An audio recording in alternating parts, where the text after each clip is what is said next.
अस्सलाम वालेकुम नाजरीन, आप देख रहे हैं INN चैनल। मैं हूं शेख अहमद अली। आज की खास बात में हम देखेंगे कई अहम कौमी और बैनुल अक़वामी खबरें। बीजेपी के रुकन असम्बली राजा सिंह, जिसे शान रिसालत सल्लल्लाहु अलैहि वसल्लम की गुस्ताखी के मामले में गिरफ्तार किया गया था, जमानत मिल गई है। पुलिस ने मंगल को राजा सिंह के खिलाफ मुकदमा दर्ज करते हुए उसे गिरफ्तार किया था और बोलाराम पुलिस स्टेशन मुंतकिल किया था। वहां से उसे नामपल्ली अदालत लाया गया और जज के सामने पेश किया गया। राजा सिंह को 14th एडिशनल मेट्रोपॉलिटन मजिस्ट्रेट ने 14 दिन के लिए रिमांड पर दिया था। बाद में राजा सिंह के वकील ने जमानत की दरखास्त दायर की। ट्रायल जज ने CRPC 41A के तहत जमानत मंजूर की। जज ने केस की तफ्तीश में पुलिस हुकाम से ताउन करने का हुक्म दिया। आपको बता दें कि राजा सिंह की गिरफ्तारी को लेकर कल रात से शहर के मुख्तलिफ इलाकों में लगातार एहतजाज हो रहा था और जब ये खबर आई कि राजा सिंह की गिरफ्तारी के बाद उसे जमानत मिल गई है तो एहतजाज का सिलसिला दोबारा शुरू हो गया।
बंगारा पुलिस वाले जो आज रिमांड करने के लिए लाए हैं, उस रिमांड में जो सेक्शंस वो लोग लगाए हैं वो सेक्शंस के पूरा सज़ा 7 साल के हमें है और सुप्रीम कोर्ट जजमेंट के तहत जो भी ऑफेंसेस में 7 साल से कम पनिशमेंट है उसमें 41 CRPC का प्रोसीजर फॉलो करना है।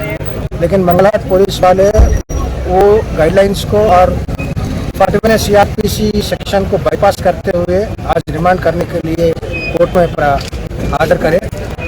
वो पॉइंट पे हम लोग आर्गुमेंट करके टेक्निकल एस्पेक्ट पे आर्गुमेंट करके रिमांड रिजेक्ट तो सुनवाई के बाद कोर्ट ने रिमांड रिजेक्ट करके उनको छोड़ने के लिए आर्डर किया।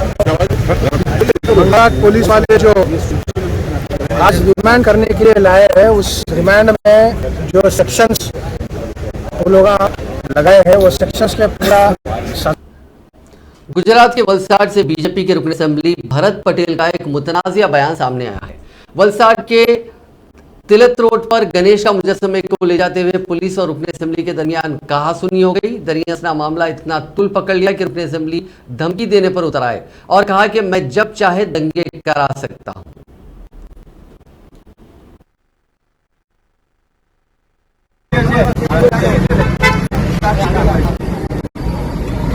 दादागिरी नहीं करवानी, हमें 12 या 10 वर्ष पूरा किया है।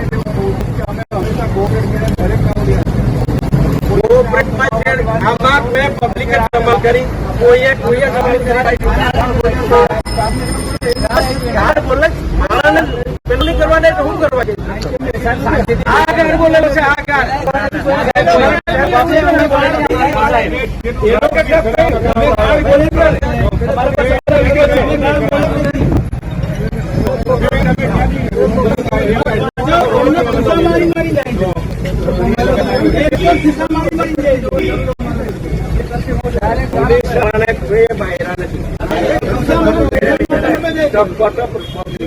હમણાં લાગી ગયો મને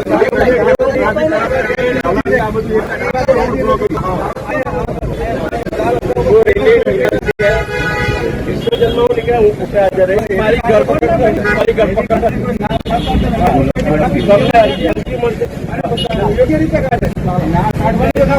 યોગ્ય રીતે કરવા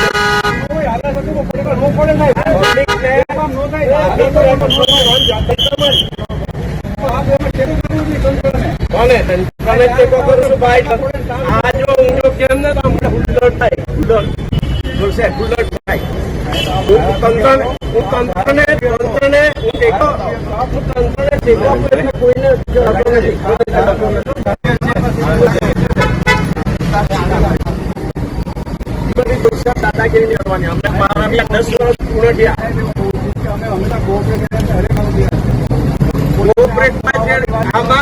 पब्लिक का कमाल करी कोई कमाल बोले नहीं करवाने तो हम करवा के बोले। किसान तंजीमें मरकजी वज़ीर ममलिकत बराए दाखिला अजय मिश्रा टेनी के खिलाफ एक बार फिर से हमलावर रुख इख्तियार किए हुए नजर आ रहे हैं। लखीमपुर खीरी में हुए मुजाहरे के बाद किसानों ने पीर के रोज जंतर मंतर पर महापंचायत कर मोदी हुकूमत को तनकीद का निशाना बनाया। साथ ही उन्होंने अजय टेनी को ओहदे से हटाने का मुतालबा भी किया। इस दरमियान अजय मिश्रा टेनी ने किसान लीडर राकेश टिकैत से मुतालिक इंतहाई मुतनाज़िया बयान दिया। उन्होंने राकेश टिकैत को 2 कौड़ी का इंसान बताया और दीगर नाजेबा अल्फाज का भी इस्तेमाल किया।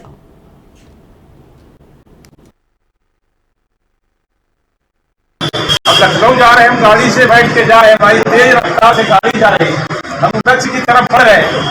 अब सड़क पर कई बार होता कि कुत्ते भौंका करते, सड़क के नीचे होते कई बार कुत्ते गाड़ी के पीछे दौड़ने लगते हैं, तो अब तो उनका स्वभाव होता है, वो उसके लिए मैं कुछ नहीं कहूँगा, जिसका जो स्वभाव होता है उसके अनुरूप वो व्यवहार करता है। लेकिन हमारा लोगों का ऐसा स्वभाव नहीं है। जो चीज जब सामने आती है और सामने आने की जब हिम्मत जुटा पाएंगे तो निश्चित रूप से हर एक व्यक्ति को मैं पूरा जवाब देता हूँ। लेकिन आपके भरोसे से, आपके विश्वास से, आपने जो मुझे ताकत दी है, मुझे बहुत आत्मविश्वास आया है और मैं यही कहूँगा कि आप इसी तरह से हमको ताकत देते रहिए। कोई ताकत आपको निराश नहीं होने देगी, हताश नहीं होने देगी।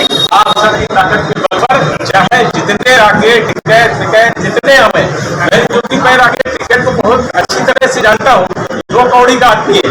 इसका हम लोगों ने देखा है कि 2 बार जब हो गई, इस तरह का व्यक्ति किसी का विरोध करता है तो उसका कोई मतलब नहीं होता। इसलिए मैं ऐसे लोगों को कभी जवाब भी नहीं देता हूँ। इस तरह के लोगों का जवाब देने का कोई औचित्य नहीं होता है। लेकिन अब उनका इसी से उनकी राजनीति चलती है, इसी से उनकी रोजी रोटी चल रही है, वो अपना चाहे समय आने पर जवाब कर जाएगा। लेकिन मैं इतना जरूर कह सकता हूँ कि मैंने अपने जीवन में कभी कोई गलत काम नहीं किया। तो दुनिया की कोई भी ताकत, मैं सही के लिए लड़ रहा हूँ, गलत मैंने कोई किया नहीं है। आज तक एक नए पैसे की 100 में लोग कहते हैं चलो 1% गलती होगी, 5 पॉइंट 0.01% भी कोई दिखा दे गलती, मैंने ऐसा जीवन में कभी नहीं किया है और इसलिए मैं लड़ता हूं मन से और सत्य कभी हारता नहीं। आपकी ताकत जब साथ में हो तो सोने पर सुहागा होता है। बहुत लोग मुझसे पूछते रहते हैं कि आप भैया, जैसे पत्रकार भी है, अपने हम ही है, बेवकूफ पत्रकार भी है जो इस तरह की बातें करते रहते हैं, तो इस तरह से वो उनका पत्रकारिता से कोई संबंध नहीं, लेकिन ऐसी उल्टी सीधी। भारत जोड़ो यात्रा के मकसद को बयान करते हुए कांग्रेस ने मंगल को कहा कि इसमें समाज के हर तबके को शामिल किया जाएगा और मुल्क के सामने दरपेश चैलेंजों से सबको साथ लेकर निपटा जाएगा। कांग्रेस की भारत जोड़ो यात्रा की कोऑर्डिनेशन कमेटी के चेयरमैन दिग्विजय सिंह और पार्टी के मीडिया डिपार्टमेंट के सरबराह जयराम रमेश ने यात्रा की टैगलाइन, पॉम्पलेट, वेबसाइट जारी करने के बाद पार्टी की मुश्तरका प्रेस कॉन्फ्रेंस के दौरान ये बात कही। इस यात्रा में मुख्तलिफ नजरिया से ताल्लुक रखने वाले सामाजिक ग्रुपों के तंजीमों के नुमाइंदे शिरकत कर रहे हैं और इस यात्रा के रूट पर जो भी प्रोग्राम होंगे इसमें मकामी मसाइल पर भी गौर किया जाएगा। इसे अब तक की सबसे बड़ी पदयात्रा बताते हुए उन्होंने कहा कि अब तक मुल्क में इतने बड़े पैमाने पर कोई पदयात्रा नहीं हुई और ना ही कोई अवामी राब्ते की मुहिम चलाई गई। इस यात्रा का जो मकसद है, एक तेरा कदम एक मेरा कदम, मिल जाए तो जुड़ जाए सारा वतन, ये हम लोगों का एक मुख्य उद्देश्य है। अब हमारी वेबसाइट भी लॉन्च हो गई है और उस वेबसाइट के माध्यम से हमारा ये प्रयास होगा कि जो भी इनके साथ जुड़ना चाहता है वो अपने आप को इस पर रजिस्टर करे और हमारी ओर से उनको रिस्पॉन्ड किया जाएगा। साथ में जितने भी हमारे भारत जोड़ो यात्रा के इवेंट्स होंगे उनका लाइव स्ट्रीमिंग भी उस वेबसाइट पर अवेलेबल रहेगा। कांग्रेस पार्टी की हमारी ये भारत जोड़ो यात्रा का मकसद इस देश में जो नफरत का माहौल बना हुआ है, जिस प्रकार से भारतीय संविधान के विपरीत व्यवस्था काम कर रही है, जिस प्रकार से जो संवैधानिक हमारी संस्थाएं हैं उन्हें कॉम्प्रोमाइज किया जा रहा है, जिस प्रकार से महंगाई बढ़ती चली जा रही है, बेरोजगारी बढ़ती चली जा रही है, रुपए का अवमूल्यन होता चला जा रहा है, बड़े बड़े उद्योगपतियों के कर्जे माफ किए जा रहे हैं। इसलिए उदयपुर के नवसंकल्प प्रतिवेदन में इस बात का उल्लेख किया गया था, कांग्रेस प्रेसिडेंट श्रीमती सोनिया गांधी जी ने, कि वे चाहती है कि पूरे देश में भारत जोड़ो यात्रा निकाली जाए, जिसमें कि हर वर्ग के लोग, हर धर्म के लोग, हर समुदाय के लोग उसमें शामिल हों और नफरत छोड़ो भारत जोड़ो का हमारा अभियान रहेगा। 7 सितंबर कन्याकुमारी से कश्मीर भारत जोड़ो यात्रा की शुरुआत होगी। करीब 3500 किलोमीटर लंबा यात्रा होगा, 12 राज्यों और 2 यूनियन टेरिटरियों से गुजरेगा और सभी राज्यों में भारत जोड़ो यात्रा। दिल्ली के डिप्टी सीएम मनीष सिसोदिया के घर सीबीआई के छापे के बाद आम आदमी पार्टी लगातार बीजेपी पर हमलावर है। मंगल को आम आदमी पार्टी के तर्जुमान सौरभ भारद्वाज ने दावा किया कि बीजेपी के लोग उनके एमएलएस को 5-5 करोड़ रुपए का ऑफर दे रहे हैं। उन्होंने कहा कि दिल्ली में ऑपरेशन लोटस कामयाब नहीं हो पाया। प्रेस कॉन्फ्रेंस कर सौरभ भारद्वाज ने कहा कि हमारे पास इसका वीडियो भी है। और वक्त आने पर उसे रिलीज करेंगे। उन्होंने कहा कि मनीष सिसोदिया के घर पर इसलिए छापे पड़े क्योंकि दिल्ली में ये लोग हुकूमत गिराना चाहते थे।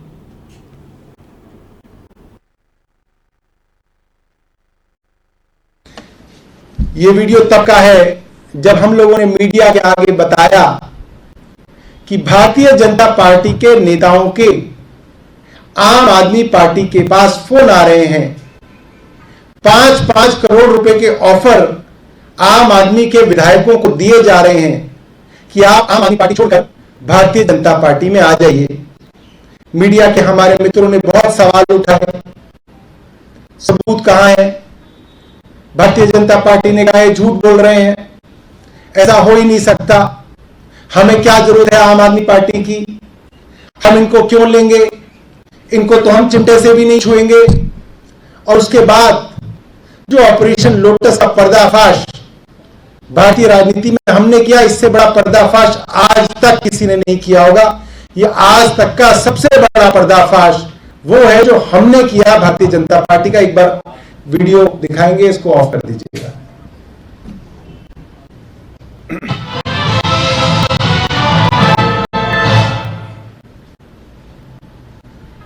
नमस्कार, आप देख रहे हैं आज तक, आपके साथ मैं हूं अंजना ओम कश्यप। ऑपरेशन सरकार, आज हम आपको दिखाने जा रहे हैं कि ऐसा स्टिंग ऑपरेशन जिसने देश की राजधानी दिल्ली की सियासत में भूचाल ला दिया है। जी हां, बीजेपी पर बड़ा आरोप लगा। आरोप आम आदमी पार्टी के एमएलए को 4 करोड़ रुपए में खरीदने का। स्टिंग ऑपरेशन से अरविंद केजरीवाल बीजेपी पर गरज रहे हैं, बरस रहे हैं और ऐलान कर रहे हैं कि वो किसी भी कीमत पर दिल्ली। भारतीय जनता पार्टी ने आज फिर दिल्ली के हुक्मरान जमात आम आदमी पार्टी के कायदीन अरविंद केजरीवाल और मनीष सिसोदिया को एक्साइज पॉलिसी से मुतालिक तकनीकी सवालात के मुनासिब जवाब देने का चैलेंज दिया है, क्योंकि एक्साइज के सवालात के जवाब में सख्त ईमानदारी और ब्रदरी के नाम पर मक्कारी नहीं चलने वाली है। बीजेपी के तर्जुमान सुधांशु त्रिवेदी और बैरूनी दिल्ली के रुकन पार्लियामेंट परवेश वर्मा ने आज पार्टी हेडक्वार्टर्स में प्रेस कॉन्फ्रेंस में कहा कि वो दिल्ली की एक्साइज पॉलिसी से मुतालिक तकनीकी नहीं बल्कि सियासी सवालात पूछ रहे हैं और एक्साइज के उन तकनीकी सवालात के जवाबात एक्साइज पर होने चाहिए, न कि सख्त ईमानदारी और ब्रदरी पर। कि आपने मनीष सिसोदिया को बार बार ये कहते सुना होगा कि हमारी दुकानें ज्यादा नहीं खुली, इसलिए जो हमारा रेवेन्यू है वो कम आया। अब आप ये जो मैं आपको फिगर दे रहा हूं इसके बारे में जरा सुन लीजिए कि 2020 और 2021 में, अगर मैं 19 और 20 की बात करूं तो दिल्ली में 10,000 करोड़ की शराब बिकी 2019 और 2020 में। 2020 और 21 में दिल्ली में 7,860 करोड़ की शराब बिकी। और जब ये पॉलिसी आई तो केवल 7 महीने के अंदर में जो दिल्ली में शराब बिकी है वो अमाउंट है 10,000 करोड़ रुपया। तो जो पुरानी पॉलिसी में एक साल में 7,800 करोड़ की शराब एक साल में बिकती थी, इन्होंने 7 महीने में 10,000 करोड़ की शराब बिकी है दिल्ली में 7 महीने में।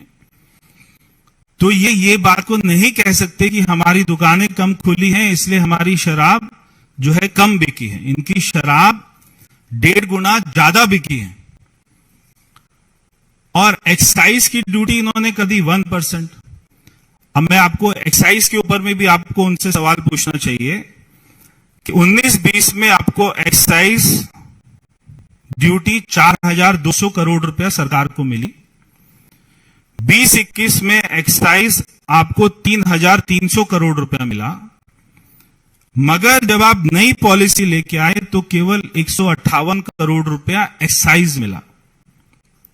एक्साइज 158 करोड़ रुपए, यानी कि एक्साइज में भी लॉस है और आपके रेवेन्यू में भी लॉस है।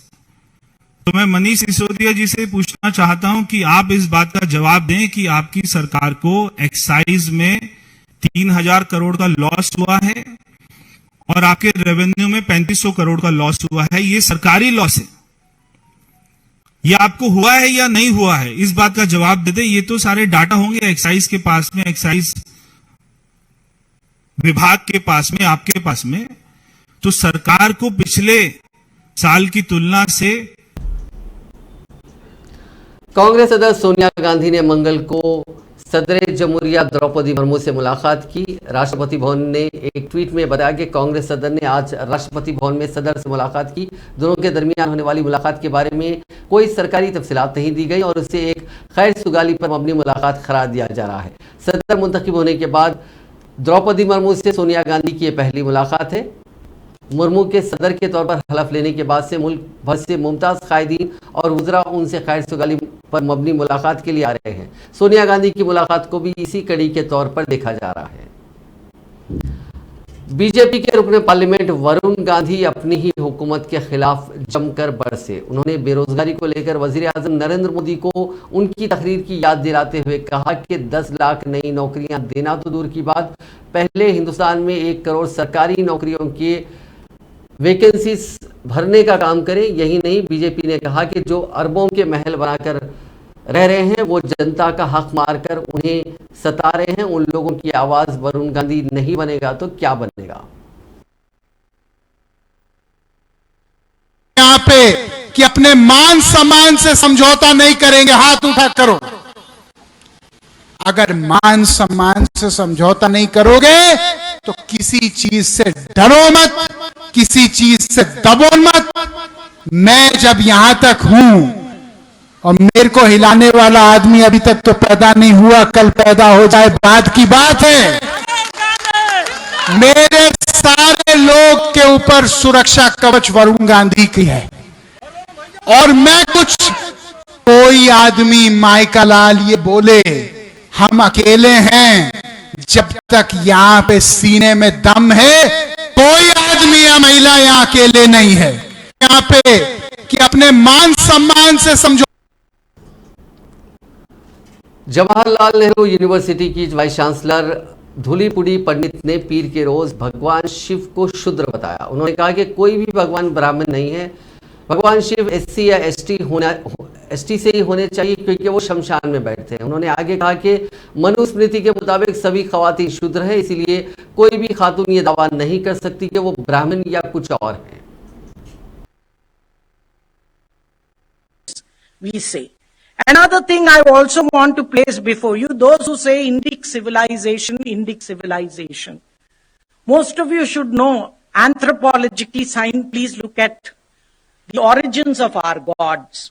No god is a Brahmin. The highest is a Kshatriya. Lord Shiva must be a scheduled caste or a scheduled tribe. Because he sits in a cemetery with a snake and has very little, poor thing, we have given him very little clothes also to wear. I don't think Brahmins can sit in the cemetery. So if you see clearly, the gods, anthropologically, do not come from the upper caste. Including Lakshmi, Shakti, all the gods. Or if you take Jagannath, very much a tribal this. So why are we still continuing with this discrimination, which is very, very unhuman? This is something that I want to place before many of us who are thinking individuals, who are very good personally, but we don't protest when something unjust happens. And it is here that I think that it is very important that we are rethinking, reorienting on the thoughts of Dr. Baba Sahib Ambedkar. I congratulate the Ambedkar International Center for publishing his works, which was initially done by the government of Maharashtra and yours also. And most of you, please read these writings. They are brilliant, absolutely brilliant. We don't have any other leader of modern India who was such a great thinker. And even if he criticizes our traditions, like on the riddles in Hinduism, they are very genuine. It makes us think, are we doing these things? And I think this is extra, because we say Hinduism is not a religion. It is a way of life. So when it's way of life, why are we scared of? Madhya Pradesh, Rajasthan, Uttar Pradesh, Himachal, Bihar और छत्तीसगढ़ में पिछले 48 घंटे से भारी बारिश हो रही है। राजस्थान में 200 और मध्य प्रदेश में करीब 50 छोटे बड़े डैम ओवरफ्लो हो गए हैं। उधर उत्तर प्रदेश में गंगा खतरे के निशान के ऊपर बह रही है। बिहार में यह खतरे के निशान के करीब है। हिमाचल प्रदेश में फ्लैश फ्लड और लैंडस्लाइडिंग में 36 ऐसे वाकयात हुए हैं जिनमें 22 लोगों की जान चली गई है। गोवा एयरपोर्ट पर उड़ान भरने से पहले इंडिगो की फ्लाइट मंगल को बड़े हादसे का शिकार होने से बच गई। दरअसल इंडिगो की मुंबई जाने वाली फ्लाइट जैसे ही रनवे की जानिब जाने लगी, उसके दाहिने इंजन में खराबी आ गई। एयरफोर्स की रेस्क्यू टीम की मदद से इसमें सवार मुसाफिरीन को प्लेन से उतारा गया। फ्लाइट कैंसिल कर दी गई और इंजन में खराबी की वजह की जांच की जा रही है। एयरपोर्ट डायरेक्टर ने इसकी जानकारी दी। अब बात कोरोना वायरस की। मुल्क में कोरोना खत्म होने का नाम नहीं ले रहा है। पिछले 24 घंटों में मुल्क में 6,641 नए केसेस आए, 7,993 मरीज ठीक हुए और 41 लोगों की मौत हो गई। पीर के रोज मुल्क में 8,053 नए केसेस आए थे। सबसे ज्यादा केसेस महाराष्ट्र से आए। रियासत में बीते दिन 1,183 मुतासरीन मिले जबकि एक की मौत हो गई थी। एशिया कप से पहले टीम इंडिया के coach Rahul Dravid corona positive हो गए हैं, जिसके बाद उन्होंने खुद को आइसोलेट कर लिया है। एशिया कप इसी महीने की 27 अगस्त से शुरू होने जा रहा है। भारत का पहला मुकाबला 28 अगस्त को पाकिस्तान से होना है। 5 जजों की आईनी बेंच जुमेरात को महाराष्ट्र में शिवसेना में फूट से पैदा होने वाले सियासी बहरान से मुतालिक अर्जियों की समाअत करेगी। चीफ जस्टिस एनवी रमना और जस्टिस कृष्ण मुरारी और हिमा कोहली की बेंच ने कई आईनी सवालात का हवाला देते हुए मंगल को दरखास्तों को गौर के लिए आईनी बेंच को भेज दिया। सुप्रीम कोर्ट की आईनी बेंच पहले वजीर आला एकनाथ शिंदे के धड़े की तरफ से शिवसेना के इंतखाबी निशान पर कमीशन के सामने किए गए दावों पर गौर करेगी। जस्टिस रमना की सरबराही वाली बेंच ने जुमेरात को महाराष्ट्र के सियासी बहरान से मुतालिक दरखास्तों की फेरिस्त 5 जजों की आईनी बेंच के सामने पेश करने की हिदायत दी। बेंच ने कहा कि शिवसेना के इंतखाबी निशान का तनाजा जो इलेक्शन कमीशन के सामने ज़ेरे इल्तिवा है, दरखास्तों की समाअत शुरू करते वक्त पहले गौर किया जाएगा। सुप्रीम कोर्ट ने इलेक्शन कमीशन से कहा कि आईनी बेंच के फैसले तक इंतखाबी निशान के तनाजे पर कोई हुक्म जारी न किया जाए। महाराष्ट्र के एकनाथ शिंदे धड़े की जानिब से इलेक्शन कमीशन के सामने एक अर्जी दायर की गई थी, जिसे शिवसेना का बागी समझा जाता है।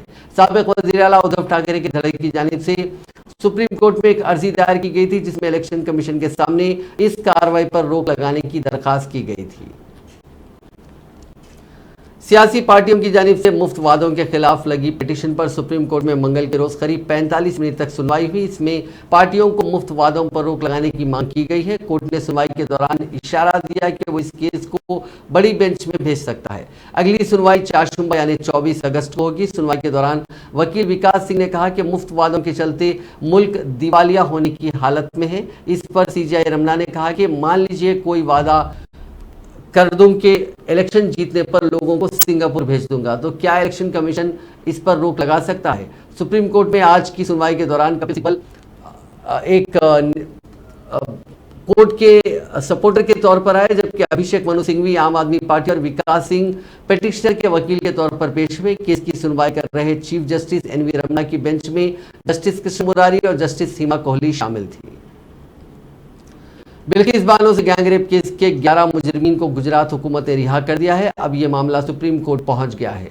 सीनियर वकील कपिल सिब्बल और अर्पणा भट्ट ने कहा कि खातून के रेप और अफराद खानदान के कत्ल जैसे संगीन इल्जाम के मुजरिमीन की सजा खत्म करना गलत है, जिसके बाद सीजेआई रमना ने कहा कि हम इस मामले को देखेंगे।